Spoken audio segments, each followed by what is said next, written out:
Le ciel au-dessus de la Normandie était d'un gris métallique ce matin de juin 1944, lourd de nuages bas qui semblaient porter le poids de toute l'Europe en guerre. Dans ce décor sombre et menaçant, une silhouette solitaire se tenait près d'un Spitfire cabossé sur une piste d'atterrissage improvisée près de Caen. C'était Élise Moreau, 28 ans, les cheveux châtains coupés courts sous son casque de vol, le regard fixé sur l'horizon où des colonnes de fumée s'élevaient encore des bombardements de la nuit précédente. Elle portait sa combinaison de vol usé, tachée d'huile et de sueur, et ses mains tremblaient légèrement alors qu'elle serrait les sangles de son parachute. Ce tremblement n'était pas nouveau. Il la suivait depuis des mois, depuis que les médecins militaires avaient commencé à murmurer dans les couloirs de la base, depuis que les regards de ses camarades pilotes avaient changé, depuis que le mot « instable » était devenu le qualificatif qu'on associait à son nom. Élise était née à Lyon en 1916, dans une famille modeste où son père travaillait comme mécanicien dans une usine de textile. Dès son enfance, elle avait été fascinée par les machines, par le mouvement, par cette idée qu'on pouvait défier la gravité et s'élever au-dessus du monde. Son père l'emmenait parfois à l'aérodrome de Bron où il regardait les avions décoller. Et c'est là, à l'âge de 12 ans, qu'Élise avait décidé qu'elle volerait un jour. Cette détermination n'avait fait que grandir avec les années, malgré les rires moqueurs, malgré les portes fermées, malgré cette société qui répétait aux femmes qu'elles devaient rester au sol, les pieds bien ancrés dans la réalité domestique. En 1938, après des années d'économie et de petits boulots, elle avait enfin obtenu sa licence de pilote privé dans un petit aéroclub près de Lyon. Puis la guerre était arrivée, balayant tous les plans, toutes les certitudes. L'invasion de 1940 avait été un cauchemar éveillé pour Élise. Elle se souvenait encore de ce mois de juin terrible, des routes encombrées de réfugiés fuyant vers le sud, des avions allemands qui mitraillaient les colonnes de civils, de l'odeur de la peur qui imprégnait chaque rue de Lyon. Elle se souvenait du jour où les premiers soldats de la Wehrmacht étaient entrés dans la ville, leurs bottes résonnant sur les pavés, leurs drapeaux à croix gammées flottant sur les bâtiments publics. Ce jour-là, quelque chose s'était brisé en elle, mais quelque chose était aussi forgé, dur comme l'acier, brûlant comme une flamme que rien ne pourrait éteindre. Elle avait rejoint la résistance presque immédiatement, transportant des messages, cachant des aviateurs alliés abattus, risquant sa vie chaque jour dans les rues étroites de sa ville occupée. Mais ce n'était pas assez. Elle voulait se battre dans le ciel, là où elle se sentait vraiment vivante, là où elle pouvait faire une vraie différence.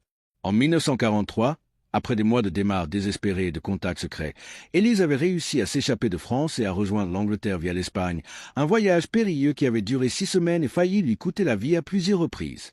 Une fois à Londres, elle s'était présentée aux forces françaises libres, exigeant qu'on lui donne un avion, qu'on la laisse se battre. Les officiers avaient été sceptiques au début. Une femme pilote de chasse, c'était impensable pour la plupart. Mais Élise avait insisté, avait prouvé ses compétences lors de tests de vol rigoureux, avait montré une détermination qui ne laissait aucune place au compromis. Finalement, peut-être par désespoir face au manque de pilotes, peut-être par curiosité, peut-être par respect pour son courage, on lui avait donné sa chance.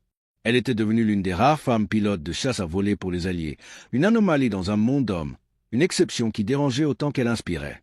Si seulement les choses s'étaient arrêtées là. Si seulement le combat dans le ciel avait été la seule bataille qu'elle devait mener. Mais il y avait autre chose, quelque chose que personne ne pouvait voir de l'extérieur, quelque chose qui rongeait Élise de l'intérieur comme une maladie silencieuse. Les cauchemars avaient commencé après sa première mission de combat au-dessus de la Manche en janvier 1944.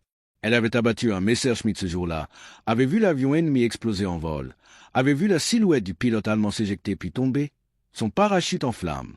Cette nuit-là, dans sa couchette sur la base de Tangmer, elle avait rêvé de ce pilote tombant encore et encore, et quand elle s'était réveillée en hurlant, couverte de sueur, ses camarades l'avaient regardée avec un mélange de compassion et de malaise.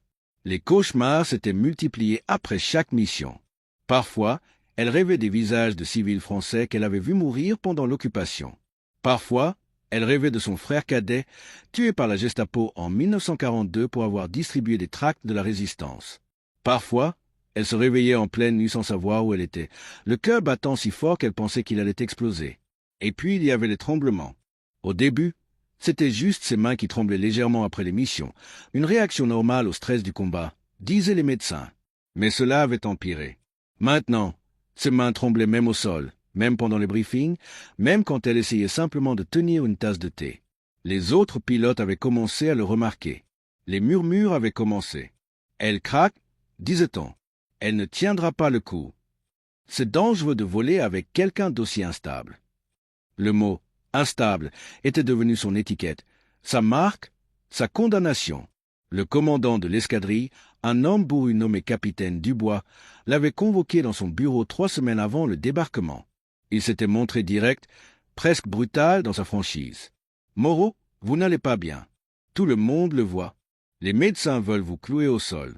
Ils disent que vous êtes un danger pour vous-même et pour les autres. » Elise s'était défendue avec toute la force qui lui restait, avait supplié qu'on lui donne encore une chance, avait promis qu'elle tiendrait le coup.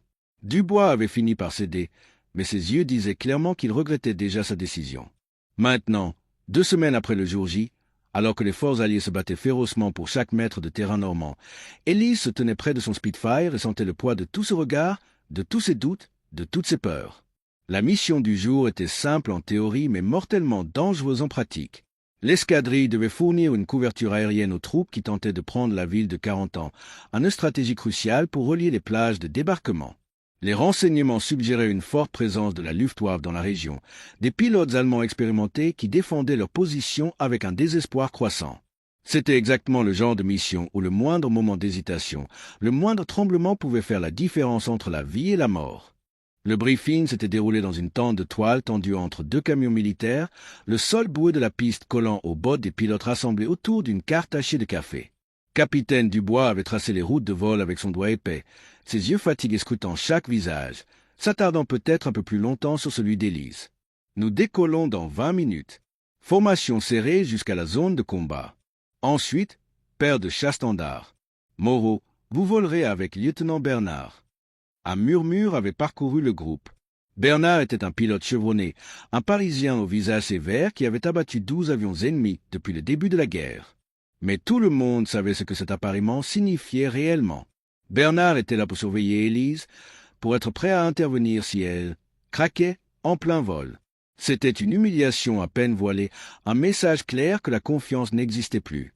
Le décollage était fait dans un grondement de moteur Merlin, 8 Spitfire s'élevant dans le ciel gris comme une volée d'oiseaux de proie métallique. Élise avait senti les vibrations familières de son appareil, avait senti cette légèreté magnifique quand les roues avaient quitté le sol et que la gravité avait commencé à perdre son emprise. Pour un instant, juste un instant, les tremblements avaient cessé. Dans le ciel, elle était libre. Dans le ciel, elle était entière. Mais cet instant de grâce avait été bref. Alors qu'ils approchaient de la zone de combat, volant à 3000 mètres d'altitude à travers des bancs de nuages déchiquetés, la radio avait crépité avec les premières alertes. Bandit à 10 heures, altitude égale, nombreux contacts. Le cœur d'Élise s'était accéléré. Ses mains s'étaient resserrées sur le manche et elle avait senti le tremblement revenir, insidieux, incontrôlable. La première vague d'attaque était arrivée comme un coup de tonnerre. Des Focke-Wulf 190 avaient surgi des nuages, leurs mitrailleuses crachant déjà le feu, leurs silhouettes anguleuses fonçant vers la formation alliée avec une agressivité calculée. Le ciel était devenu instantanément chaotique, un balai mortel où chaque seconde comptait, où chaque décision pouvait être la dernière. Élise avait vu Bernard virer brutalement sur la droite, poursuivant un Focke-Wulf qui plongeait vers les nuages. Elle aurait dû le suivre. C'était la procédure. Mais quelque chose l'avait retenu, une intuition, un instinct qui criait plus fort que la peur. Au-dessus d'elle, légèrement en retrait, elle avait aperçu 3 autres chasseurs allemands qui se positionnaient pour une attaque en piqué sur les Spitfire en dessous. C'était un piège classique. Attirer les chasseurs alliés vers le bas pendant que d'autres tombaient du ciel comme des faucons. Sans réfléchir, agissant sur un pur instinct de survie et de combat, Élise avait tiré sur le manche et poussé les gaz à fond. Son Spitfire avait bondi vers le haut dans une montée presque verticale, les forges plaquant son corps contre le siège, le sang se retirant de son cerveau alors que l'horizon basculait de manière vertigineuse. Elle avait grimpé droit vers les 3 Focke-Wulf, violant toutes les règles du combat aérien qui disaient de ne jamais attaquer 1 contre 3, de ne jamais abandonner son ailier, de ne jamais agir seule. Mais Élise n'écoutait plus les règles. Elle n'écoutait plus que cette voix intérieure, celle qui avait toujours su voler, celle qui comprenait le ciel d'une manière que personne ne pourrait jamais enseigner dans une école de pilotage. Le premier Focke-Wulf n'avait pas vu venir son attaque. Le pilote allemand était concentré sur sa cible en dessous, ses yeux fixés sur le Spitfire qu'il s'apprêtait à descendre. Élise s'était positionnée directement derrière lui, à moins de 100 mètres, une distance ridiculement proche dans un combat aérien où la collision était un danger constant. Ses mains tremblaient sur le manche, mais quand son doigt s'était posé sur la gâchette de tir, quelque chose d'étrange était produit. Les tremblements s'étaient arrêtés, complètement, comme si dans ce moment de pure action, de pure nécessité, son corps avait retrouvé une stabilité qu'il avait perdue au sol. Elle avait appuyé sur la gâchette. Les 8 mitrailleurs Browning de son Spitfire avaient rugi, projetant un torrent de balles traçant qui avait déchiqueté l'aile droite du Focke-Wulf. L'avion allemand s'était mis à tournoyer violemment, incontrôlable, fumant, tombant vers la terre normande 3000 mètres plus bas. Première victoire. Mais il n'y avait pas de temps pour savourer, pas de temps pour réfléchir. Les deux autres Focke-Wulf avaient rompu leur formation et viraient maintenant vers elle des traînées de balles traçant zébrant déjà le ciel autour de son appareil. Élise avait roulé sur l'aile gauche et plongé, laissant la vitesse accumuler alors que la terre se rapprochait dangereusement. C'était un jeu mortel de chat et de souris où chaque manœuvre devait être plus audacieuse, plus imprévisible que ce que l'ennemi pouvait anticiper. Elle pouvait entendre les impacts sur son fuselage, sentir son avion vibrer sous les coups, mais elle continuait à voler, à manœuvrer, refusant de céder même un centimètre du ciel. Dans une manœuvre que ses instructeurs auraient qualifiée de suicidaire, Élise avait brusquement coupé les gaz et tiré le manche vers elle avec toute sa force. Le Spitfire s'était presque arrêté en plein ciel, décélérant si violemment qu'elle avait été projetée contre ses sangles, le souffle coupé. Les deux Focke-Wulf qui la poursuivaient, lancés à pleine vitesse, l'avaient dépassée en quelques secondes, incapable de ralentir assez vite, se retrouvant soudainement devant elle au lieu de derrière. C'était exactement ce qu'elle voulait. Elle avait rallumé les gaz, repris de la vitesse, et s'était retrouvée en position de tir idéal derrière le second Focke-Wulf. Une nouvelle rafale. Les balles avaient perforé le cockpit de l'appareil allemand, et elle avait vu le pilote s'affaisser dans son siège. L'avion était parti en vrille, sans personne aux commandes. Deuxième victoire. Le troisième pilote allemand était meilleur, plus expérimenté. Il avait immédiatement compris qu'il affrontait quelqu'un d'exceptionnel et avait engagé un combat tournoyant, chacun essayant de se positionner derrière l'autre dans une danse aérienne qui ressemblait à deux prédateurs se tournant autour. Ils descendaient en spirale, perdant de l'altitude à chaque tour, le sol normand se rapprochant dangereusement. Élise pouvait voir les détails maintenant, les caractéristiques du bocage, les cratères des bombardements, les véhicules militaires qui ressemblaient à des jouets miniatures. Ses bras brûlaient de l'effort, ses muscles tendus à l'extrême pour maintenir la manœuvre. Le pilote allemand était bon, très bon. Pendant plusieurs minutes interminables, aucun des deux n'avait pu prendre l'avantage. C'était un duel de volonté, de compétence, de pure détermination. Puis Élise avait vu son ouverture. Le Focke-Wulf, dans un virage serré, avait laissé voir un instant son ventre vulnérable. Elle avait tiré, courte rafale, précise. Les balles avaient frappé le moteur de l'appareil allemand qui avait commencé à fumer, à perdre de la puissance. Le pilote allemand avait tenté une dernière manœuvre désespérée, mais son moteur endommagé ne répondait plus. Il s'était éjecté, son parachute s'ouvrant à peine 500 mètres du sol. Élise l'avait regardé descendre, ce jeune homme qui avait peut-être son âge, qui avait peut-être aussi une famille quelque part en Allemagne, qui était maintenant prisonnier ou blessé sur une terre étrangère. Troisième victoire. Elle avait repris de l'altitude, cherchant à rejoindre sa formation, mais le combat s'était dispersé sur des kilomètres. La radio crépitait de cris, d'avertissements, d'appels à l'aide. Blue Tree, tu as un ennemi sur ta queue. Red Leader est touché, Red Leader descend. Où sont les renforts? Nous sommes submergés. Le ciel était rempli d'avions tournoyants, d'explosions, de traînées de fumée noire. C'était le chaos absolu, et au milieu de ce chaos, Élise se sentait étrangement calme. Les tremblements n'étaient pas revenus. Sa vision était claire. Ses réflexes étaient aiguisés comme jamais. C'était comme si toutes les peurs, toutes les angoisses qui l'avaient paralysée au sol s'étaient évaporées ici, dans le ciel, là où elle était vraiment chez elle. Elle avait repéré un autre groupe de chasseurs allemands, 4 Messerschmitt Bf-109 qui attaquaient un Spitfire isolé, probablement à court de munitions et tentant désespérément de s'échapper. Sans hésiter, Élise avait plongé vers eux, son Spitfire hurlant dans sa descente. La vitesse était vertigineuse, dangereuse, au-delà des limites recommandées pour l'appareil. Mais elle contrôlait chaque tremblement de l'avion, chaque vibration, comme si le Spitfire faisait partie de son propre corps. Elle s'était positionnée derrière le Messerschmitt le plus à l'arrière, celui qui couvrait les autres. Tir rapide, efficace. L'appareil allemand avait explosé en plein vol, une boule de feu orange qui s'était désintégrée en morceaux fumants. Quatrième victoire. Les 3 autres Messerschmitt avaient rompu leur attaque et s'étaient retournés vers elle, comprenant qu'ils faisaient face à un danger mortel. C'était maintenant un combat à 1 contre 3, exactement le genre de situation que tous les manuels de combat aérien disaient d'éviter absolument. Mais Élise ne pensait plus au manuel. Elle ne pensait qu'à survivre, qu'à protéger ses camarades, qu'à faire payer le prix à chaque avion ennemi qui osait voler dans ce morceau de ciel. Les Messerschmitt l'avaient attaqué de 3 directions différentes, une tactique classique pour submerger un adversaire. Mais Élise avait fait quelque chose que personne n'attendait. Au lieu de fuir ou de tenter une manœuvre défensive, elle avait foncé droit vers l'un d'eux, jouant au jeu mortel du poulet à 800 km/h. Le pilote allemand avait paniqué à la dernière seconde et avait viré brutalement pour éviter la collision.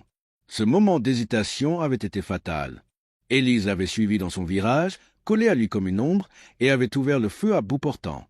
Les balles avaient déchiré le cockpit du Messerschmitt. L'avion était parti en piqué, hors de contrôle. 5e victoire. Ses munitions commençaient à s'épuiser. Elle pouvait sentir le poids différent de son appareil, plus léger maintenant que les ceintures de mitrailleuses se vidaient. Les 2 Messerschmitt restants l'encerclaient, prudents maintenant, respectueux de ce pilote qui avait déjà abattu tant des leurs. Ils gardaient leur distance, essayant de la forcer à commettre une erreur, à exposer un point faible.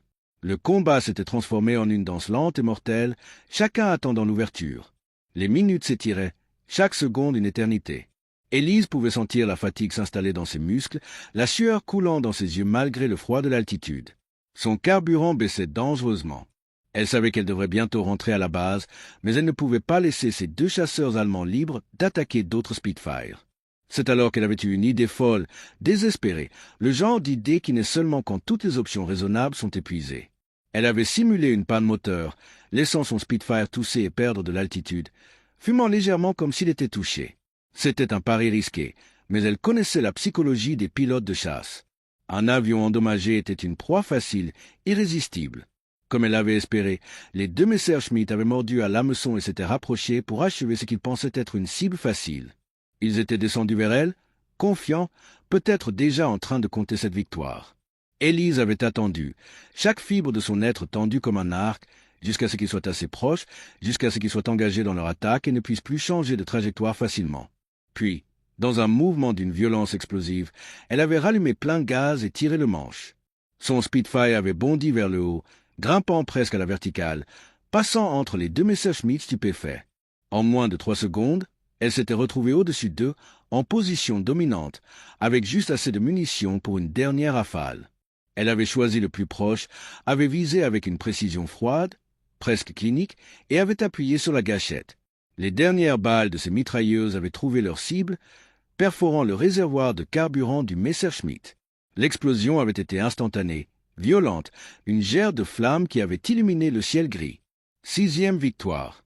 Le dernier Messerschmitt, son pilote probablement terrifié maintenant, avait tourné et fui vers l'est, vers les lignes allemandes, abandonnant le combat.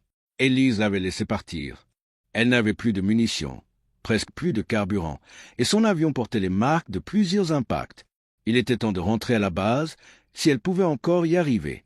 Le vol de retour avait été une épreuve en soi. Son moteur crachotait, fumant légèrement, et elle avait dû perdre de l'altitude progressivement, planant presque, économisant chaque goutte de carburant. En dessous d'elle, elle pouvait voir la Normandie dévastée, les villages en ruine, les routes encombrées de colonnes militaires, ce paysage français défiguré par la guerre, mais toujours reconnaissable, toujours beau d'une certaine manière tragique. C'était pour cette terre qu'elle se battait, pour les rues de Lyon où elle avait grandi, pour les cafés parisiens où les gens devraient bientôt pouvoir s'asseoir à nouveau sans peur, pour tous ces Français ordinaires qui avaient résisté, qui avaient espéré, qui avaient souffert sous l'occupation et qui méritaient de voir leur pays libéré. Quand elle avait finalement aperçu la piste d'atterrissage, son moteur avait toussé une dernière fois puis s'était arrêté complètement. Elle planait maintenant, le silence soudain étrangement paisible après le rugissement constant du combat. Elle avait guidé son Spitfire vers la piste avec toute la délicatesse qu'elle pouvait rassembler, calculant chaque mètre de descente, ajustant son angle avec des mouvements minuscules du manche. L'atterrissage avait été brutal, sans la puissance du moteur pour amortir le choc, les roues touchant le sol trop vite, rebondissant, l'avion zigzagant dangereusement avant de finalement s'immobiliser à quelques mètres seulement du bout de la piste. Quand Élise était descendue de son cockpit, ses jambes avaient à peine pu la supporter. L'adrénaline qu'il avait portée pendant plus d'une heure de combat s'était évaporée, la laissant vider, tremblante, à peine capable de tenir debout. Les mécaniciens s'étaient précipités vers son avion, comptant les impacts de balles, sifflant d'admiration devant les dégâts que le Spitfire avait encaissés et continuait à voler. « Mon Dieu, Moreau, votre avion ressemble à une passoire. Comment diable avez-vous réussi à rentrer avec ça ?» Elle n'avait pas eu la force de répondre. Elle s'était contentée de hocher la tête et de marcher lentement vers la tente de débriefing, chaque pas demandant un effort titanesque. La salle de débriefing était remplie des pilotes qui étaient rentrés avant elle, certains exaltés par le combat, d'autres silencieux et choqués. 3 avions manquaient à l'appel, 3 pilotes qui ne reviendraient jamais. Le capitaine Dubois était debout près de la carte, son visage sombre, mais quand il avait vu Élise entrer, quelque chose avait changé dans son expression. « Moreau, on nous a signalé 6 victoires confirmées attribuées à votre appareil. » Un silence était tombé sur la salle. 6 victoires en une seule mission était exceptionnel, presque incroyable. Les autres pilotes la regardaient maintenant avec des yeux différents, avec quelque chose qui ressemblait à du respect, peut-être même à de l'admiration. En fait, avait ajouté Bernard, le pilote qui était censé la surveiller, j'ai vu Moreau abattre un 7e avion pendant que je me dépêtrais de ma propre situation. Je peux confirmer cette victoire. 7. Le chiffre résonnait dans l'air comme une absolution. Les jours qui avaient suivi cette mission avaient été étranges pour Élise. Les murmures n'avaient pas complètement disparu, mais ils avaient changé de nature. Instable, était devenue imprévisible, puis audacieuse, puis finalement exceptionnelle. Les médecins militaires qui voulaient la clouer au sol s'étaient soudainement tus. Comment pouvaient-ils justifier d'écarter le pilote le plus performant de l'escadrille? Ses mains tremblaient toujours au sol, les cauchemars la visitaient encore chaque nuit, mais maintenant, quand elle se réveillait en sueur, elle pouvait se rappeler ce moment dans le ciel, ce moment où elle avait été pleinement elle-même, où tous les doutes s'étaient évaporés, où elle avait prouvé non seulement aux autres, mais à elle-même qu'elle n'était pas brisée, qu'elle était juste une femme portant le poids d'une guerre et continuant à se battre malgré tout. Les semaines qui avaient suivi le jour J avaient été parmi les plus intenses de la guerre. Les forces alliées progressaient lentement à travers le bocage normand, chaque devenant une ligne de front, chaque village un champ de bataille. Élise volait presque chaque jour, parfois 2 ou 3 missions quotidiennes, fournissant une couverture aérienne aux troupes au sol, attaquant des positions allemandes, escortant des bombardiers. Elle avait ajouté d'autres victoires à son tableau, lentement, méthodiquement. Chaque avion ennemi abattu était un pas de plus vers la libération de la France, vers ce jour où elle pourrait retourner à Lyon et marcher dans les rues sans voir des drapeaux nazis flotter aux fenêtres. En août 1944, quand Paris avait finalement été libéré, Élise avait survolé la capitale avec son escadrille dans une démonstration aérienne improvisée. Elle avait volé bas au-dessus des Champs-Élysées où des milliers de Parisiens célébraient dans les rues, agitant des drapeaux tricolores, pleurant de joie, embrassant les soldats libérateurs. Du cockpit de son Spitfire, elle avait vu la tour Eiffel se dresser à nouveau fièrement sans les symboles de l'occupant, avait vu cette ville magnifique reprendre vie après 4 années de ténèbres. Les larmes avaient coulé sur ses joues, emportées par le vent du vol, des larmes de soulagement, de joie, de douleur pour tous ceux qui n'avaient pas vécu assez longtemps pour voir ce jour. La guerre avait continué, bien sûr. Paris libéré ne signifiait pas l'Allemagne vaincue. Il restait encore des mois de combat brutal, des milliers de vies à perdre, des sacrifices inimaginables à faire. Élise avait continué à voler, mission après mission, portant ce fardeau de la guerre avec une détermination qui ne faiblissait jamais même si son corps et son esprit portaient les cicatrices de chaque combat. Les tremblements au sol ne disparaissaient pas. Les cauchemars continuaient de la hanter. Mais elle avait appris à vivre avec, à comprendre que ces symptômes n'étaient pas des signes de faiblesse mais des preuves qu'elle était humaine, qu'elle ressentait profondément, qu'elle portait le poids de la vie et de la mort dans ses mains tremblantes et continuait quand même. Un soir de septembre, alors qu'elle était assise seule dans le mess des officiers, une tasse de café froid devant elle, le capitaine Dubois s'était assis à côté d'elle. Il avait gardé le silence pendant un long moment, comme s'il cherchait les bons mots. Finalement, il avait dit simplement « Je vous dois des excuses, Moreau.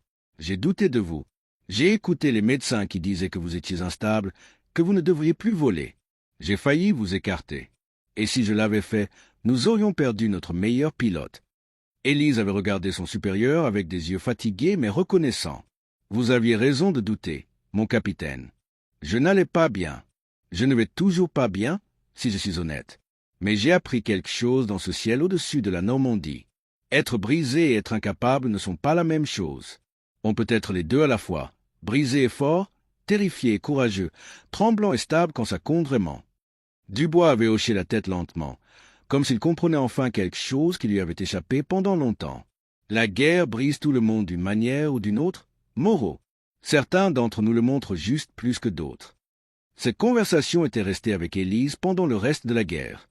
Elle était devenue un mantra qu'elle se répétait dans les moments les plus sombres, quand les tremblements empiraient, quand les cauchemars devenaient insupportables, quand elle se demandait si elle pourrait tenir encore un jour de plus. Être brisée et être incapable ne sont pas la même chose. Elle pouvait être les deux à la fois, porter ses cicatrices et continuer à se battre, continuer à voler, continuer à faire la différence. Au fil des mois, l'histoire de cette pilote française qui avait abattu cette chasseur nazi en une seule mission était devenue une légende dans les escadrilles alliées.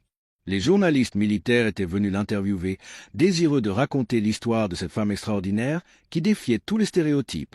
Mais Élise avait toujours été réticente à parler d'elle-même, préférant rediriger l'attention vers ses camarades tombés, vers les résistants français qui avaient combattu dans l'ombre, vers les civils ordinaires qui avaient enduré l'occupation avec un courage silencieux. « Je ne suis pas une héroïne, disait-elle aux journalistes insistants. Je suis juste une femme qui a fait ce qu'elle devait faire, comme des millions d'autres. Ne faites pas de moi quelque chose de spécial. Mais pour ceux qui l'avaient vue voler, pour ceux qui avaient été témoins de son courage sous le feu ennemi, elle était spéciale, qu'elle l'admette ou non. En mai 1945, quand l'Allemagne avait finalement capitulé et que la guerre en Europe s'était terminée, Élise s'était retrouvée à l'aérodrome de Bron près de Lyon, le même endroit où son père l'avait emmené enfant regarder les avions décoller.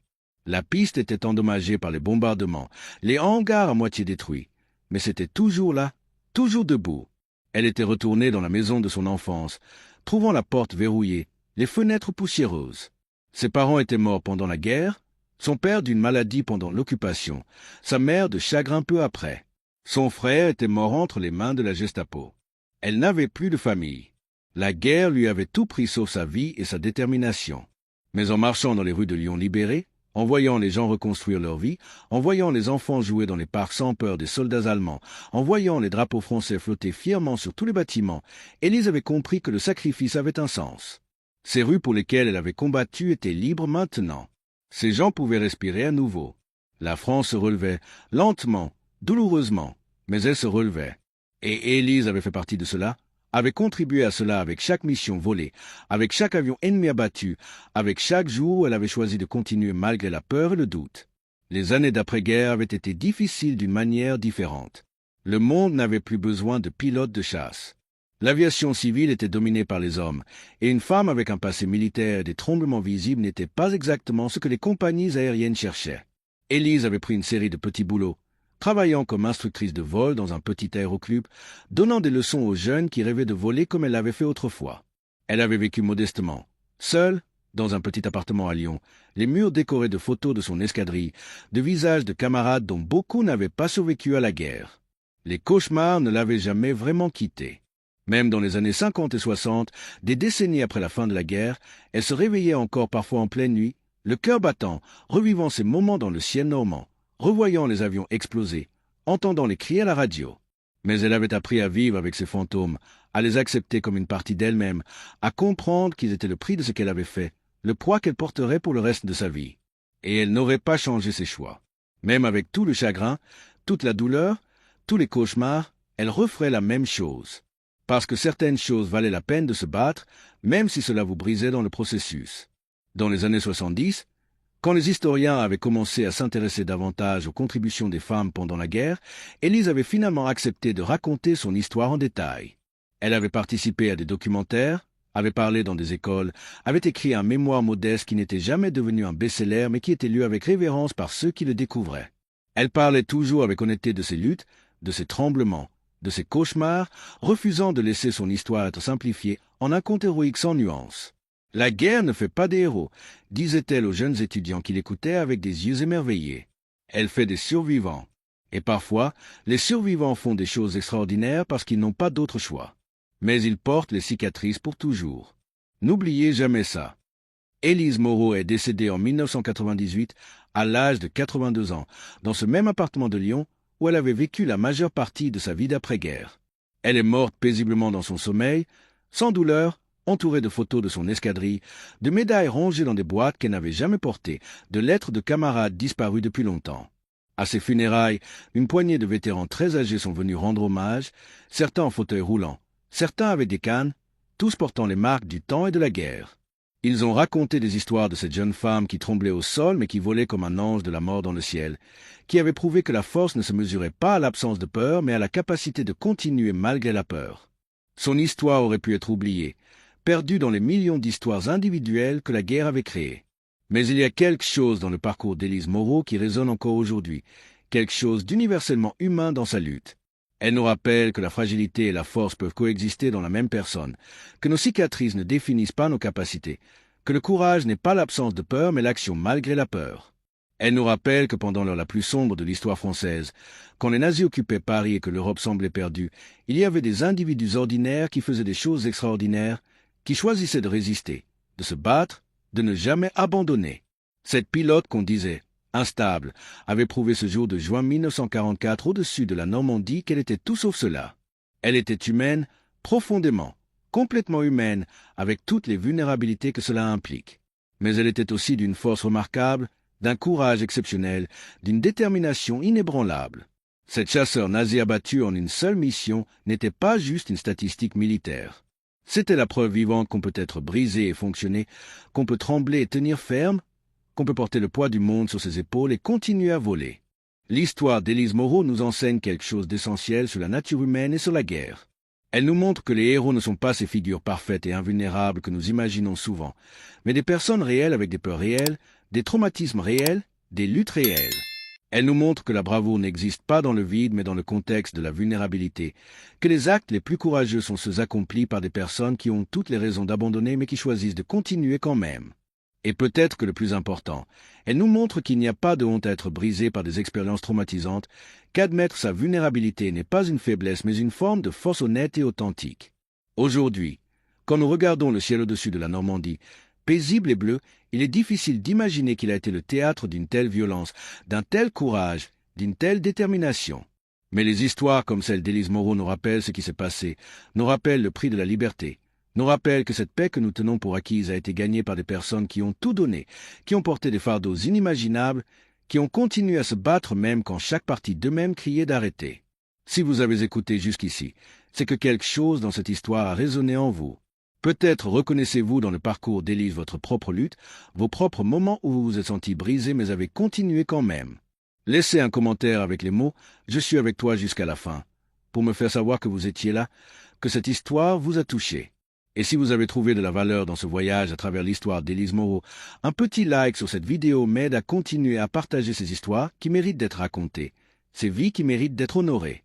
Il y a tant d'autres histoires de courage et de sacrifice qui attendent d'être découvertes, tant d'autres vies extraordinaires qui ont été vécues dans l'ombre de la guerre. La prochaine vidéo vous attend. Une autre histoire, un autre témoignage de ce que les êtres humains peuvent endurer et accomplir quand l'histoire les appelle.